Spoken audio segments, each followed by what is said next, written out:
शिवलिंग पर पैर रखने वाला यह भक्त कौन है? यह कहानी है आंध्र प्रदेश के श्रीकालाहस्ती की, जहां एक शिकारी तिन्ना ने भक्ति के सारे नियम तोड़ दिए। तिन्ना भोले भाले थे, उन्हें शास्त्रों का ज्ञान नहीं था, लेकिन एक दिन जब उन्होंने जंगल में एक शिवलिंग को देखा तो उन्हें लगा कि यह उनका भगवान है और यह अकेला भूखा है। तिन्ना ने उसी पल शिव को अपना भगवान मान लिया। वह दिन भर जंगल में शिकार करते और शिकार से लौटने के बाद रात के गहरे अंधेरे में शिवलिंग के पास आते थे। तिन्ना की भक्ति अनोखी थी। वह स्वर्णामुखी नदी से मुंह में पानी भरकर लाते थे और शिवलिंग को नहलाते थे और खाने के लिए खुद शिकार करके सबसे बढ़िया मांस अर्पित करते थे। मंदिर के पुजारी सुबह सुबह आते तो देखते शिवलिंग पर मांस के टुकड़े और जूठन पड़ी है। पुजारी कन्नप्पा की इस अपवित्र पूजा से बहुत दुखी थे और बार बार मंदिर साफ करते थे। उन्होंने दुखी होकर भगवान से गुहार लगाई कि यह घिनौना काम कौन कर रहा है। तब एक रात भगवान शिव ने पुजारी को सपने में दर्शन दिए और कहा, घबराओ नहीं, कल तुम छिपकर देखो, मैं तुम्हें उस भक्त की सच्ची भक्ति दिखाऊंगा। अगली रात पुजारी छिपकर देख रहे थे। कन्नप्पा अपनी रोज की तरह पूजा करने आए।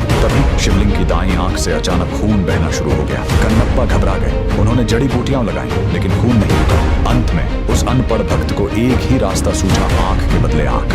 बिना किसी दर्द या संकोच के उन्होंने अपना तीर लिया और अपनी दाईं आंख निकालकर शिवलिंग की आंख पर लगा दी। चमत्कार, खून तुरंत रुक गया। लेकिन तभी शिवलिंग की बाईं आंख से भी खून बहना शुरू हो गया। कन्नप्पा समझ गए कि अब उन्हें अपनी दूसरी आंख भी देनी होगी, मगर उन्होंने सोचा, दूसरी आंख निकालने के बाद मैं देखूंगा कैसे कि आंख को सही जगह कहाँ लगाना है। तब उन्होंने अपनी दूसरी आंख निकालने से पहले शिवलिंग की आंख पहचानने के लिए अपना पैर शिवलिंग पर रख दिया। भक्ति के इस चरम बलिदान को देखकर पुजारी की आंखें फटी रह गईं। भगवान शिव साक्षात प्रकट हुए। उन्होंने कन्नप्पा को गले से लगाया और उन्हें मोक्ष प्रदान किया। जिस जगह कन्नप्पा ने यह बलिदान दिया वह आंध्र प्रदेश का श्रीकालाहस्ती है। इस जगह का नाम यहाँ के 3 पुराने भक्तों पर पड़ा है। श्री यानी मकड़ी, काल यानी सांप और हस्ती यानी हाथी, जिन्होंने यहाँ स्वर्णामुखी नदी के किनारे स्थित वायुलिंगम की पूजा कर मोक्ष पाया था।